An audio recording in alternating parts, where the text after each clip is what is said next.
Shalom shalom.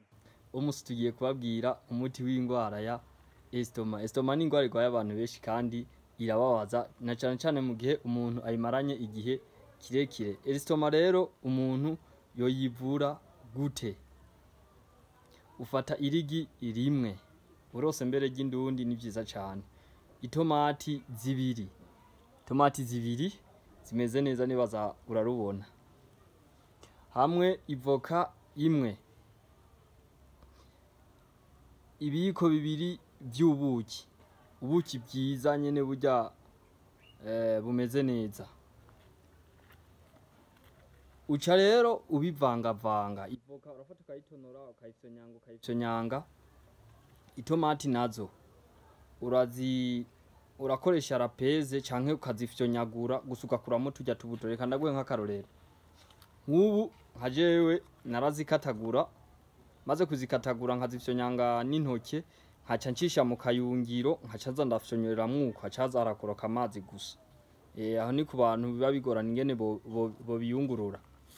Hanyuma uca rero ubishira mu kantu, ivoka wayifyonyanze n'itomati nazo ukazifyonyanga, ukabigira nkuko nari mpejeje kukwereka, ugakuramo utubuto. Turya tubuto nitwo tugora cyane estoma. Hanyuma ugashishamo n'ibiko bibiri by'ubuki, hanyuma ugacumeneramo n'iryo rigi, byose ugacubivurunga ucubikoresha mu gatondo utarafungura n'ikintu na kimwe. Urindi iminota 30 ugacufungura canke ugacunywa nk'amazi. Ucubikora mu gatondo no ku mugoroba cusubira ukabikora kandi. Ivyo uzobikora iminsi 10. Ibisabwa rero, bisaba yuko ufunguye mu gatondo usubira gufungura saa sita canke usubire gufungura mwijoro. Nukuvuga hagati y'imfungurwa n'izindi haca amasaha 5 canke 6, estoma ikaruhuka, niho ibasha kuruhuka igakora neza. Ikindi kandi kibujijwe nukurya ipiripiri. Ica kabiri kibujijwe kunwa amazi uriko urarya.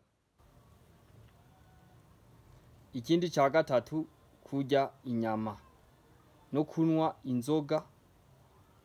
Ivyo birayigora cyane mu gihe uba uri kurafata uwo muti, bisaba yuko ivyo bintu ubanza kubihagarika. Ikindi nuko umuntu aca yimenyereza kurya ku gihe, uzokira kandi n'umuti mwiza cyane ushobora kukuvura. Rero Imana ibahezagere kandi bagire neza. Ni kuvuga ngo iyo minsi 10 niyahera umaze kuwufata uzoca ubandanya ujya ku masaha. Bisaba yuko nk'ubu wariye nko mu gatondo nk'akarorero kajya nka saa 8 ugafungura, nimba ari ufata indya zo mu gatondo, nimba nko minota 30 nk'akarorero kabuhejeje gufungura canke nko mu isaha imwe nk'akarorero.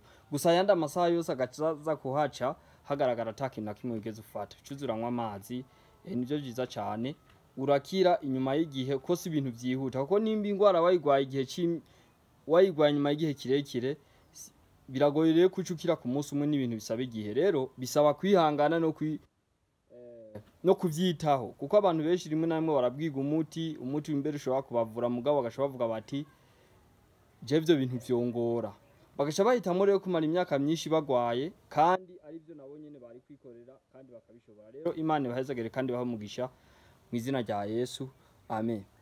Iki ni igitabo citwa Inama ku mirire, murashobora kukigura kuri bene so w'Abadventiste.